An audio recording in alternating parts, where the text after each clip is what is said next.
আজকে আমি আপনাদের সঙ্গে শেয়ার করব এক বিড়া মেথি শাক থেকে কসুরি মেথি কিভাবে বানানো যায়। আর এই মেথি শাক এখন শীতকালে পাওয়া যায়, আপনারা খুব সহজে ঘরে কসুরি মেথি বানিয়ে নিতে পারেন আর 1 বছর ধরে সেটাকে সংরক্ষণ করতে পারেন। আর কসুরি মেথি তো আপনারা জানেন অনেক কিছু তরকারিতে লাগে, খেতেও ভালো লাগে। তাই দেরি না করে দেখে নেব আমার আজকের ভিডিওটি। কসুরি মেথি বানানোর জন্য এখানে আমি 1 বিড়া শাক নিয়ে নিয়েছি, এটাকে বেছে নিয়ে নিয়েছি। কিন্তু প্রথমে আপনাদের চিনতে হবে যে কসুরি মেথির জন্য কোন শাক প্রয়োজন। যেগুলো লম্বা পাতা হয়, যেমন এটা লম্বা পাতা শাক, আপনাদের শুধু দেখানোর জন্য আমি কিন্তু এটা দেখাচ্ছি, কারণ এটা লম্বা পাতার শাক। অতটা কসুরি মেথিতে মানে গন্ধটা ভালো আসবে না। গোল মানে মেথি শাকগুলো যাতে গোল হয় পাতাগুলো, সেই রকম শাক নেবেন, তাহলে কিন্তু দেখবেন যে কসুরি মেথি খুব সুন্দর একটা মানে গন্ধ আসছে কসুরি মেথির। কিন্তু লম্বা শাকেও হবে না এমন নয়, কিন্তু গোল পাতাতে বেশি ভালো হয়। আমার এখানে কিন্তু লম্বা পাতার শাক, গোল পাতা নয়। আপনারা বাজারে কিনতে গেলে গোল পাতা দেখেই নেবেন। এটা লম্বা বা গোল দুটোই মেশানো আছে, দেখুন এখানে গোল পাতা আবার একটা লম্বা পাতা এরকমই আছে। এবার এটাকে আমি ভালোভাবে ধুইয়ে প্রথমে বেছে নিয়েছি, ডাঁটগুলো মানে যে ডাঁটিগুলো থাকে সেগুলো ফেলে দিয়েছি, আর এগুলো ভালোভাবে বেছে নিয়েছি। এবার ভালোভাবে জলে ধুয়ে একটা শুকনো কাপড়ে ঠান্ডা মানে নর্মাল আর কি ছায়াতে আমি শুকিয়ে নেব, রোদ্রে শুকাবো না, ছায়াতে আমি শুকিয়ে নেব।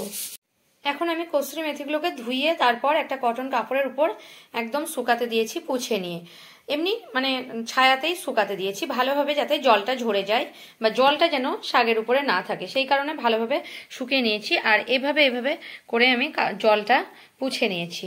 একটু অপেক্ষা করব জলগুলো যাতে শুকে যায়। মেথি শাকগুলোকে আমি এখন একদম জলে ধুয়ে শুকনো কাপড়ে শুকনো করে নিয়েছি, একদম শুকনো হয়ে গেছে। আজকে আমি 4 রকম ভাবে আপনাদের বলবো যে মেথি শাক থেকে কসুরি মেথি কিভাবে বানানো যায়, আর 2 রকম ভাবে দেখাবো। আর এত বড় লম্বা ভিডিও হয়ে যাবে 4 রকম দেখাতে গেলে, তাই আমি 2 রকম দেখাবো আর 2 রকম মুখে বলে দেবো, আপনারা করে নিতে পারেন। আর এখানে তো আগে থেকে আমি বলেছিলাম যে এই যে শাকটা, এই শাকটাকে আমি ধুয়ে পরিষ্কার করে শুকিয়ে তারপর নিয়ে নিয়েছি। এবারে কিছুটা অংশ আমি এই প্লেটের মধ্যে দিলাম মেথি শাক। এটা আমি গ্যাসের চুলোতে দেখাবো কিভাবে কসুরি মেথি বানানো যায়। আর একটা ফয়েল পেপারের মতো নিয়ে নিয়েছি, এখানে অল্প একটু শাক নিয়ে নিচ্ছি, অর্ধেক অর্ধেক করে। এখানে একটু নিয়ে নিচ্ছি আর এখানে বেশি নিয়ে নিচ্ছি। এখানে গ্যাসের চুলায় আমি একটা কড়া বসিয়ে দিয়েছি, একটা থালা ঢাকা দিয়ে গরম করতে দিয়ে দিয়েছি, প্রিহিট করতে। যেমন ভাবে আমি কেক তৈরি করি, একটা কড়ার মধ্যে একটা প্লেট রেখে দিয়েছি উল্টো করে, আর একদম লো ফ্লেমে এটাকে গরম করতে দিয়ে দিয়েছি। এখন আমি লো ফ্লেমে এটাকে বসিয়ে দিচ্ছি, আর এটাকে আমি 5-7 মিনিটের মতো এখন আমি এইভাবে ঢাকা দিয়ে দেবো, আর একদম লো ফ্লেমে রেখে দেবো। তারপর 5-7 মিনিট পরে খুলে আপনাদের আমি দেখাবো, তারপর কি করতে হবে বলবো। প্রথমে আমি এটা তৈরি করে নেবো, তারপর দেখাবো এটা আমি কিভাবে তৈরি করি। এবারে 2 থেকে 3 মিনিট পরে আমি আপনাদের খুলে দেখাচ্ছি। আর দেখুন এই যে মেথি শাকটা খুব সাবধানে দেখুন দেখাতে হবে, মানে খুব সাবধানে ধরতে হবে। দেখুন কতটা একটু হালকাভাবে মানে এটা হালকা জল বা ভাপে যেরকম হয় সেরকম হয়ে এসেছে, অনেকটা নরম হয়ে এসেছে। এবারে এটাকে কি করব, আমরা একদম উল্টে চারিদিকে নেড়ে আবার কিন্তু এটা আমি আবার এইভাবেই আমি করতে দেব, ঢাকা দিয়ে হতে দেব। এটা ধীরে ধীরে মাঝে মাঝে যতক্ষণ না হবে ততক্ষণ ঢাকা দিয়ে আপনারা এভাবে উল্টে পাল্টে দিতে হবে আর ঢাকা দিতে হবে, তাহলে কিন্তু এটা ধীরে ধীরে 15-20 মিনিটের মধ্যেই কিন্তু এটা হয়ে যাবে মুচমুচে। এবারে আবার ঢাকা দিলাম, আবার 5 মিনিট পরে খুলে দেখবো, এইভাবে করতে থাকবো যতক্ষণ না মুচমুচে হচ্ছে। এবারে ওটা হতে দিয়েছি, এখন আপনাদের এটা দেখিয়ে দিচ্ছি। এই যে ফয়েল পেপারে নিলে এটা ভালোভাবে এইভাবে বন্ধ করে দেব, ঠিক এভাবে বন্ধ করে দেব 4-5টা, যেন একটু মানে খুলে না যায় সেই অবস্থা করে। এটা কিন্তু 2-3 মিনিটের মধ্যেই হয়ে যায় কসুরি মেথি, খুব সহজে হয়ে যায়, আপনারা বাড়িতে করে নিতে পারেন, একবার ট্রাই করে দেখবেন হয়ে যাবে। এখানে আমি একটা রুটি করার তাওয়া বসিয়ে নিয়েছি গরম করার জন্য, আর এখানে এইভাবে রুটি করার তাওয়ার মধ্যে দিয়ে দিলাম, আর এইভাবে একটা কাপড় দিয়ে কিংবা হাত দিয়ে এটাকে এইভাবে চেপে চেপে দেব এভাবে, আর মিডিয়াম ফ্লেমে রাখবো তাওয়াটা, আর এভাবে আবার উল্টে নেব আর এভাবে করতে থাকবো। এখন 3 মিনিট হয়ে গেছে, আমি কিন্তু উল্টে পাল্টে এভাবে উল্টে নিচ্ছি, আর এভাবে কিন্তু আমি এইভাবে একটা কাপড় দিয়ে দাবিয়ে দাবিয়ে দিচ্ছি, তাহলেই কিন্তু আমার কসুরি মেথিটা 3-4 মিনিটের মধ্যেই রেডি হয়ে যাবে। আর একটা গন্ধও উঠছে কসুরি মেথি মেথি। এবারে এটাকে আমি নামিয়ে নেব। এটাকে আমি নামিয়ে নিয়ে আপনাদের খুলে দেখাবো। এবার আমি এটা খুলে দেখাচ্ছি আপনাদের, দেখুন।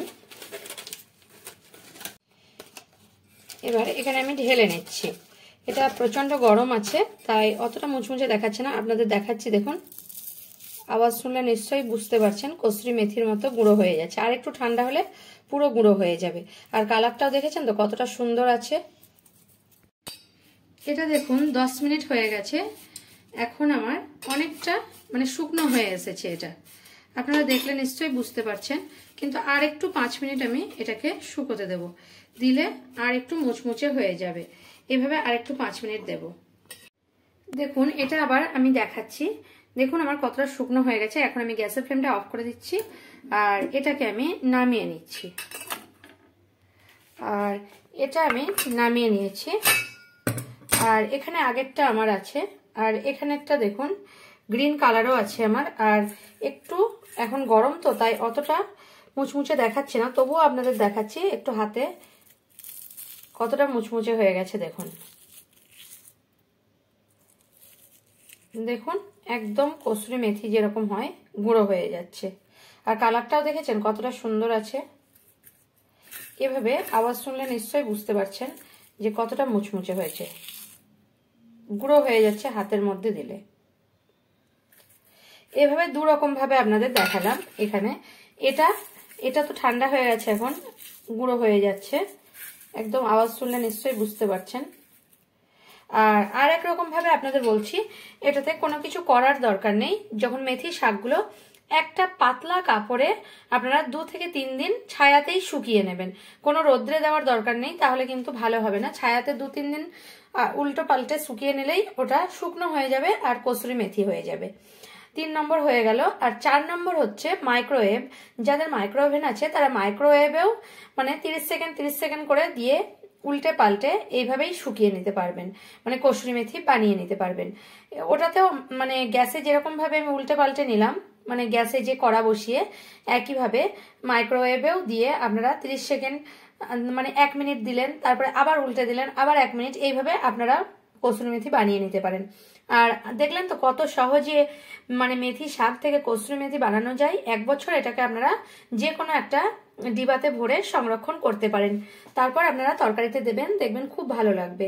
আর এটাও কিন্তু গন্ধটা খারাপ হয়নি। গোলপাতাতে বেশি গন্ধ হয়, কিন্তু এগুলোতে একটু মানে একটু কম হয়, কিন্তু ভালোই গন্ধ উঠছে। আপনারা বাড়িতে ট্রাই করে দেখবেন, গন্ধটা খুব ভালোই উঠছে। আমার ভিডিও যদি আপনাদের ভালো লাগে তাহলে আমার চ্যানেলকে সাবস্ক্রাইব করার অনুরোধ রইল। আর কমেন্ট করে জানাবেন আমার রেসিপিটা আপনাদের কেমন লাগলো। যদি ভালো লেগে থাকে তাহলে একটা লাইক করতে ভুলবেন না, আর প্রচুর শেয়ার করবেন।